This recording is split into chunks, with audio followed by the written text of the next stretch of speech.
but it's also a commitment from the wife to adhere to certain old school, old-fashioned notions, Calvin. Oh, like obeying me. Well, I could definitely get into that. Getting to the end of these episodes. This is a very interesting one between Laura and Calvin. Fine Calvin. That they had for women back in the day. You had to pop out kids, have dinner on the table by 6, and Have expectations too, work till you die, get home with the picket fence, go check on the noise downstairs, the one that went bump in the night. Yeah. I still expect all of that. I'm just saying, y'all see how fine this man is. But anyway, this is really good conversation, that they are having. That what is a husband today? What is a wife today? This is a really good conversation. But the one thing that I would say is God's way has never changed. I'm just gonna say it like that. Honestly, parts of me do want you to be home with the kids while I provide, but I know that's Impractical, archaic, sexist. Baby, everything old-fashioned is not bad. My parents are old school and they're still happy. Baby, I love your parents. I respect your parents. But I do not want to be cursed in Ella Payne. Calvin makes a great point. That everything that is old does not mean that it isn't still relevant. Bar right there, Calvin. That's a bar right there. Laura is being truthful and not like, let me, get him down the aisle and let me get that ring on my finger and then I'm going to tell him the truth. I love that she's telling him the truth here. Your mom was a homemaker, right? It worked for her. But I'm made differently, baby. I still have things that I want to do in my career. Yeah, but what about if we have kids? I don't even know if I want kids at this point. Whoa, wait a minute. That's news to me. Baby, I just don't know if I'm meant to have babies and have a career. Marriage is between the two of you, and it only works for you. Growing up in the church through the years that I've been taught is, a wife's submission to her husband. It's like they would always paint him as like he's the boss, like he's the head, honcho, and then everybody else just kind of falls in line. But if you really go and read scripture, and I said this before, that the man actually has, according to the Bible, according to the Bible, right? The man actually has it harder to love his wife like Christ loved the church and gave himself up for her, right? That is a level. Jesus is the exemplification of relationships, right? Things are you trying to sweep away? Well, we had a conversation about my expectations of Laura as a wife, and I said that part of me would be okay with her staying home with the kids. Times have changed. If Laura wants to stay at home with the kids, let her do that. That's her choice. Not your mandate for her. The things you got to you have to figure out, what works for you. But let me tell you, let me give you the main, I don't want to say advice, but encouragement is put God before it. We're trying to do so much stuff without God. We're trying to do so many things that he created. It was his idea. Marriage and, boy, chicka, boy, hey, I like all that stuff. Do we want to do in marriage? Or some of y'all do it outside of marriage. God created all of it. And yet we want to get these things without the creator of it. So my greatest encouragement, if you're thinking about marriage, is, man, seek God and don't put God like on the side of your marriage. Make sure God is in the center of your marriage. Mine, if Laura has my password. The true measure of any relationship is faith and trust. I have nothing to hide. And why are you on my computer anyway? I'm gonna tell you why, because if you notice, Peanut ain't get on nothing all night. He ain't gonna come with not a net. He didn't get not a net number. So he likes him. Not a nair number. Not a nair number. I love that. Yep. Come on in. Close the door. Junior, what are you doing here? So, Tracy has been trying to call you, but your phone has been off. Look, my phone died. I had to charge it. Is everything okay? Junior and Tracy got into it. I really just think she needs a break, Calvin. And when she couldn't reach you, she called me. Mama asked for a piece. I tossed it to her, and I guess she said, I hear. Isn't this interesting? This is what I keep saying about the bond and the connection that Calvin and Miranda have. That you have ex-baby mama calling the ex. You know what I'm saying? That is how ingrained you have Miranda going and picking up Calvin Jr. This is what I was talking about before. That Miranda, it's not really that she just has a son with Calvin. She does in that way. But Miranda's been in this Calvin Jr.'s life for a very long time. She's kind of like a second mom. And you see, Mama is calling her to come get their son. That's how strong the bond is between Calvin, Miranda, and Calvin Jr.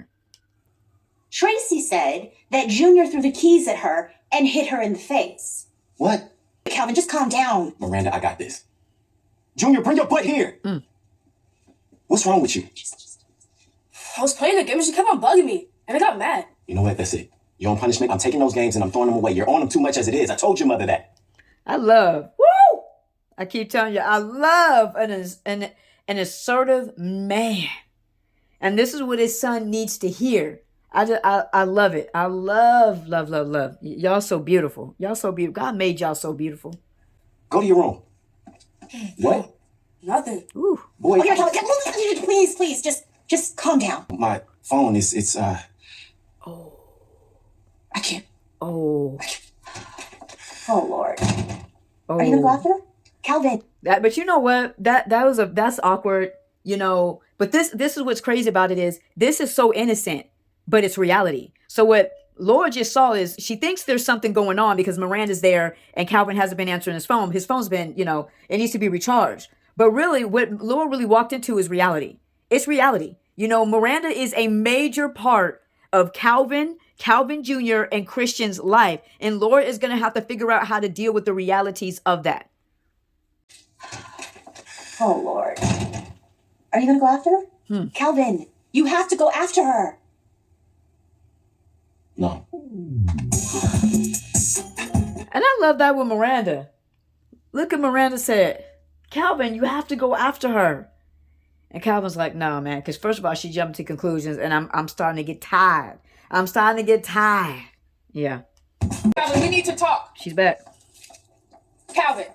So glad you left your password on your computer. Mister, I ain't got nothing to hide. Now I'm about to see what's really going on.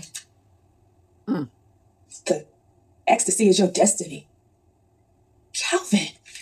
The question is she wrong for this? Even though he does have the password there, I'm not saying wrong in going and using his computer, but is she wrong because she has a wrong motive? Because she's trying to find something, you know, she's sneaky. She's, you know, there's a difference in like, oh, let me use your computer, the password. I got to go look this up, this job interview, versus I'm jumping in your computer while you're not here because I'm trying to catch you slipping.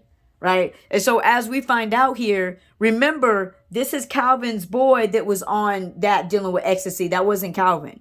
But now because she's snooping, you know what I'm saying? And looking for something. So now she thinks she caught Calvin slipping, which really isn't the case at all. You know, I feel like I haven't been there enough for him. Tracy, she's doing the best that she can, but he's got this anger. I feel like there's so much I missed and I feel bad about it. Yeah, well, you're doing the right thing right now. You're right. I punished him. Yeah, all right. I'm not talking about punishing him. I'm talking about putting the time in with him, son. I think what Calvin is saying is so powerful. You know, it's like I feel like I haven't spent enough time, you know, with him. And this in a nutshell is so beautiful, because this in a nutshell is the struggle that Calvin has had with Laura. Again, there's no disrespect towards Laura. Laura is a good, I mean, top-notch woman. Okay, sometimes it's the timing of things, but and it's the struggle of it, because that is what he has been struggling with Laura. Is Laura wants this amount of time, and Calvin feels pulled in both directions because he's trying to give, you know, Laura his time and be a good man, but he feels like these are my boys and my sons, and I feel like I need to be in their life more than what I am. Oh, I promised myself that I would be there a lot more for him. Yeah, Time. With kids, it's all about time. Yeah. Let them see you. Let them spend as much time with you as he can. Ooh. A young man needs to see a man in order to know how to be one. Curtis said is so true. I hope it can go out. Somebody can take it and run with it. The thing that your kid needs the most is your time. Because when we give people our time, we remind them of their value. You know, when we go and give people things, it's thoughtful, right? When you go get them Christmas presents and birthday presents. But the one thing that you can give to somebody and you can't get it back is time. It is the most valuable thing. A young man needs to see a man in order to know how to be one. And he needs to see you on a regular basis. You heard me? Now, that way your habits can rub off on him. Hopefully, only the good ones. I'm just worried that it's too late. It's not too late, son. No. He has the finest father in Atlanta. I'll vouch for that. Ooh. It'll all get better. Yeah, I hope so. What a positive father-son, not positive, excuse me, powerful father and son moment. And this is why we got to keep, you know, expressing and explaining the power of the man and the power of the father in the home. Let's just imagine for a second that Curtis was not there.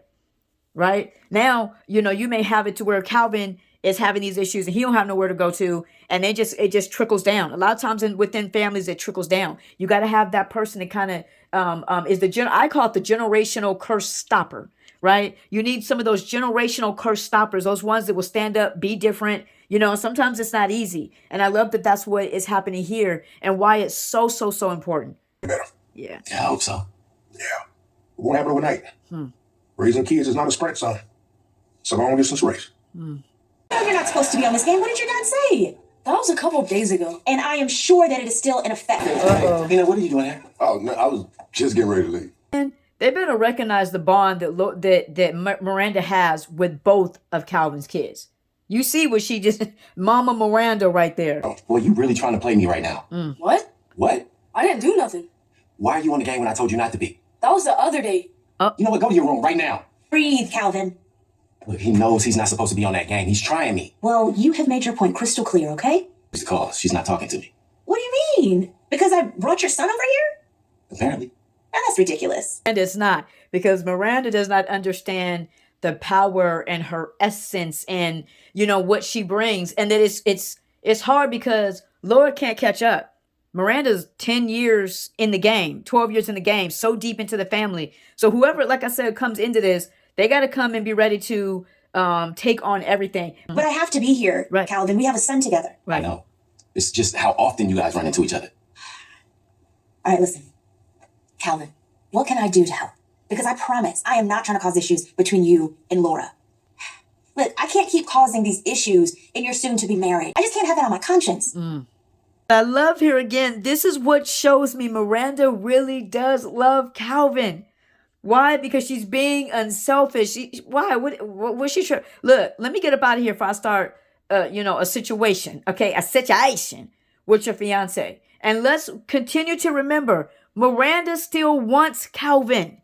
Like, she still wants him. But what are you seeing? She cares about him and cares about his happiness more than hers. That's love right there, man. Come on now.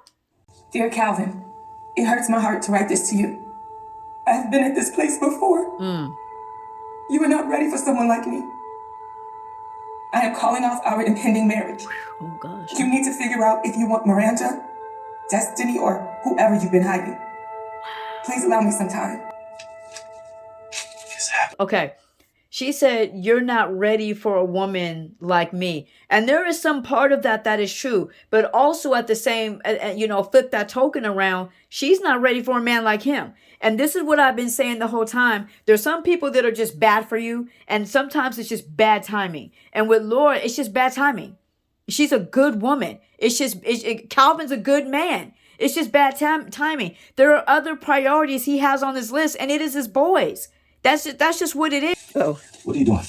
Call Mama. I'm going home. he got his bags. Boy, I know you better put that bag down and have a seat. You're staying with me for the rest of the weekend. No, I'm going home. Oh, Not today, you're not. I don't have to listen to you. ooh. Look, are you serious? I know you don't want to do this with me today. He said, I don't have to listen to you. What does that sound like? Bruh, you ain't been around enough for me to take orders from you. I know you my daddy. I know I got your last name. He may have it. I don't know. But I don't have to listen to you. You ain't been around. You don't care. You worried about your woman. So I'm out. Ooh. Whatever, man. He said, Man. whatever. Junior, I know you better get your butt back here. He said, whatever, man. Junior. Calvin, everything's falling apart. Junior. Gotta go get him. Woo! Tyler Perry always ends his shows like this. We have come to the end of the road. And what's interesting about this last scene here is Calvin did not run after. Now, this is his son. No, I get it. But Calvin did not run after supposedly the love of his life, supposedly the woman that he wanted to marry. He didn't run after her. But he did run after his son, which is, again, like I said, the indication of where his heart really is. And nobody can blame him for that. Nobody can blame. There should be no blame on a man wanting to be in his child's life and raise his child. Like, where's the wrong at? Where's the L at? You know what I'm saying? And you can even see Calvin, he feels guilty and all these other different type of things. And you see Calvin Jr. ain't about that no more. He's growing up. These kids grow up. He's growing up and he's like, look, I could call my mama up. I served her. I don't have to listen to you. And it's so crazy. But, now we're looking at it like, least, I mean, Laura ended it. She ended the relationship, or at least said, give me time, right? Do you want Miranda? So remember, and I was asking, man, does Laura recognize what Calvin and Miranda still have? Does Laura recognize that Calvin is actually still in love with Miranda? And that gave, in that letter, that gave the answer that she's recognized that. And I'm actually very glad she did. I'm actually very glad that she did not go and marry a man that is in love with another woman that almost every day or every other day. You know what I'm saying? So I think it was the right choice. Like I said before, not everybody is bad for you. Sometimes it's just bad timing. There are people though that are bad for you, but that wasn't Laura. Laura's was a good woman. She grew on me with time. It's still Miranda and Calvin all day. You know, I love Miranda and Calvin, and that, you know, they are kind of the meat and the potatoes of this whole entire show. You know, but it hurts me, you know, a little bit because, you know, it's like Calvin is trying to be the best on both, you know, on both ends, right? He's burning a candle on both ends. He wants to be the best father that he can, but there's a tussle, there's a struggle there. You know, he wants to be the best fiance, but there's a struggle there, right? And so you get into this place where you're just uncomfortable, and you have to figure out what is it that you want to sacrifice. And I think we're seeing here with Calvin is that he's willing to sacrifice her, but not his children. And like, and who could blame him for that? So like, this was very interesting. And if House of Payne new episodes come back on, I would jump back on and let's see how this thing goes. Does Tyler, does he put Miranda and Calvin back together? You know, what happens with Calvin Jr.? You know, so it's very interesting. So I'll definitely be jumping back on if they bring back a season. I know I'm jumping on those new episodes, but I appreciate, you know, tuning in and watching. You know, the watching these videos, The House of Payne. It's a very good show. No, as much as as great as it is, I will say that it's not. No, you know, it's not even on Family Matters level at all. I got some other Family Matters videos coming. I've had them for a while, but I wanted just to do House of Payne. But I got some Family Matters videos coming. But no, it's not quite on that level. Calvin Miranda is not on the level of Steve and Laura. You know, but it's still a love story, a compelling love story nonetheless. You know, like I always say, love God, love people. May God bless you. May God keep you.